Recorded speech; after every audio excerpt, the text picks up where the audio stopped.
Hello mga mi! Welcome to my YouTube channel. Ang title po ng aking video, kung nabasa ninyo ang mga bagay na dapat mong dalhin for personal use at saka mga bagay na dapat mong iregalo.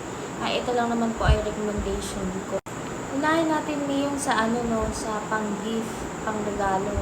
Parang sa atin, kapag kagaling ka sa ibang bansa, syempre yung mga kamag-anakan natin, nag-e-expect yan sila ng pasalubong. Ganon din dito, kailangan may pasalubong ka talaga.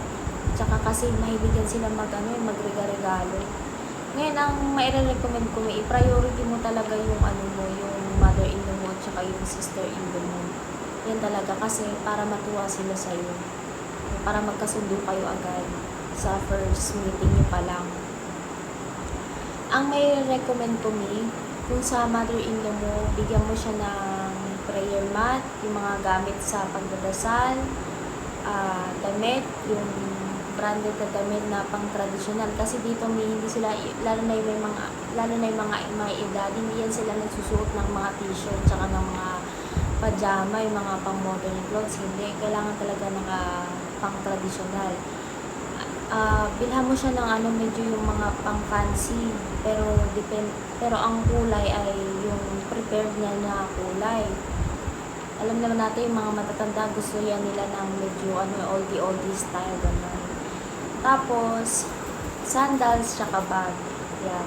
Kasi noon ang dinala ko dito, yung prayer mat, damit, traditional nila ng damit na color blue. Bright, mahilig yan sila sa mga bright colors. Medyo matanda, mahilig sila sa cream. Tapos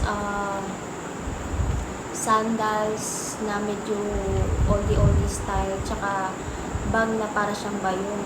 Ay, tuwa-tuwa yung yung biyanan ko. Tsaka dinalhan ko rin siya ng yung mga dried na, like yung mga dried na fruits, tsaka dried nuts. Although meron yan dito sa Pakistan, kaya lang pagka yung biyanan ko kasi mahilig siya yan sa mga dried na mga nuts like almond, yan. Although meron yan dito, kaya lang pagkagaling sa ibang bansa, parang kaiba yan sa kanila, mahalaga yan sa kanila. Tuwa yan yung biyanan ko.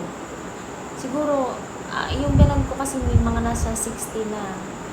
Ang iregalo mo sa kanila, yung depende sa edad nila pa rin kasi merong iba na medyo gusto ng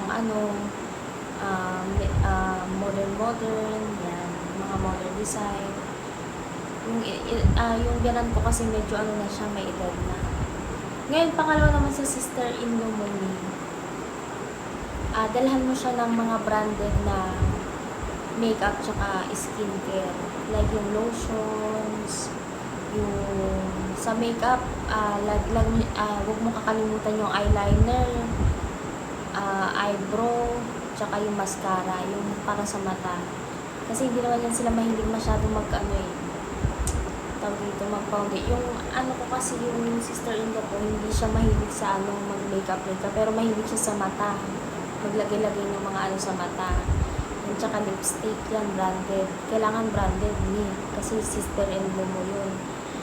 At tsaka, dalhan mo siya ng lotion, mga sabon, ganyan. Sa damit naman, dalhan mo rin siya ng damit. Kung may extra ka, dalhan mo siya ng pang-traditional na damit. Tsaka yung mga pang-fancy, yung mahilig yan sila sa sapatos, tsaka sa damit. Mahilig yan sila sa makikinang, yung mga bato-bato, yan, mahilig sila. At tsaka bag, dalhan mo rin siya ng bag na shoulder bag, hindi sling bag shoulder bag, kasi mahilig yan sila pagka mag-a-attend ng mga party, laging may dala-dala yan sila ng mga bag. Kung may mga hipag ka naman, dalhan mo lang ng kahit na isang mga lotion, ganun, katulad din sa sister-in-law mo, pero hindi mo talaga kailangan na kumpletuhin na marami talagang regalo. Basta ang i-priority mo yung mother-in-law mo at saka yung sister-in-law mo. Yan. Sa mga bata naman, dalhan mo sila ng mga chocolate, mga laruan, ganyan. Ang ma-recommend ko sa mga batang lalaki, dalhan mo sila ng watch, mga relo. Sa mga batang babae na medyo high schooler, ganyan, elementary, medyo malaki-laki na, dalhan mo ng mga accessories sa buhok. Yan, yung mga ipit-ipit, ganyan. Pag baby naman, dalhan mo lang ng mga pang-baby na mga laruan. nga pala, dalhan mo rin pala yung mother-in-law mo ng ng pang-winter na sweater, yung makapal na sweater. Kasi pag winter dito, sobrang lamig. Sobrang lamig pag winter. Yan, yung kailangan yung brand. Kahit na hindi branded, basta makapal siya. Kasi yung alam naman natin yung mga matatanda, di ba parang mahina na yan sila sa pagdating sa sobrang lamig. Yan, kaya pag dinala mo yan sila kasi, pag iniisip mo, lalo na yung mother-in-law mo, isipin niya na napaka-thoughtful mo, gano'n. Iniisip mo yung health niya. Kaya madali lang kayo magkakasundo. Pag sa unang meeting niyo pa lang, alam mo na yung mga niya, kailangan niya. Kung halimbawa mag-request sila, yung mga bata, lalo na yung mga bata, mag-request sila ng gadgets, hindi ko mararecommend na magdala ng mga gadgets as regalo, as gift, kasi dito malaki ang tax pagdating sa, hindi nila nire-recognize dito yung yung mga foreign gadgets. Kung gusto nila, halimbawa mag-ask sila ng ganyan, pwedeng bumili ka na lang dito ka na lang bumili para hindi doble ang gastos. So next naman yung mga pang personal use. Ito naman ang ito talaga nire-recommend ko na magdala ka, lalo na kung matagal ka mag-stay dito. Kung bakasyon ka lang dito, okay lang na magdala ka lang ng mga pang travel size. Pero kung halimbawa mag-stay ka dito ng matagal, like 6 months, 1 year, 3 months, magdala ka talaga ng pang-stock mo, pang personal use mo. Number 1, skincare. Magdala ka talaga ng maraming mai-stock mo ng matagal na skincare. Kasi ang mga skincare dito hindi maganda. Yung mga imported, like yung mga Nivea, Vaseline, madalas yun sila kung ikaw ay sa village. Kung sa village ka titira. Yung mga nasa grocery, kahit yung mga nasa grocery, mga sila, mga fake. Kaya ako pag namimili ako, kailangan sa pharmacy. Sa pharmacy, doble ang presyo. Kaya mas maganda na mamili ka ng mga kung ano yung mga ginagamit mong skincare, tsaka yung mga cream. Kasi dito hindi sila mahilig sa skincare, kaya wala masyadong nagtitinda. Yung mga sunscreen, yung mga cream, yung lotion, yung mga sabon-sabon, yan, mamili ka ng ganyan pang-stock mo, pang personal use mo kung matagal ka magstay. Pangalawa naman, may pagkain. Yung mga Filipino food, Pinoy food.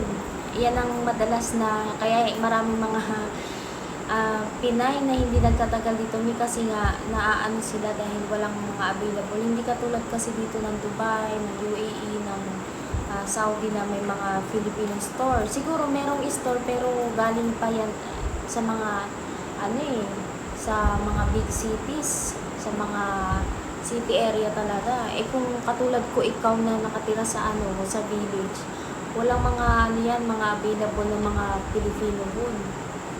Maliban sa mga mga karne, tsaka itlog, yan, meron yan. Kaya lang yung mga Filipino food, like yung mga pampalasa natin, kahit yung toyo dito, may iba ang lasa ng toyo tsaka supa dito.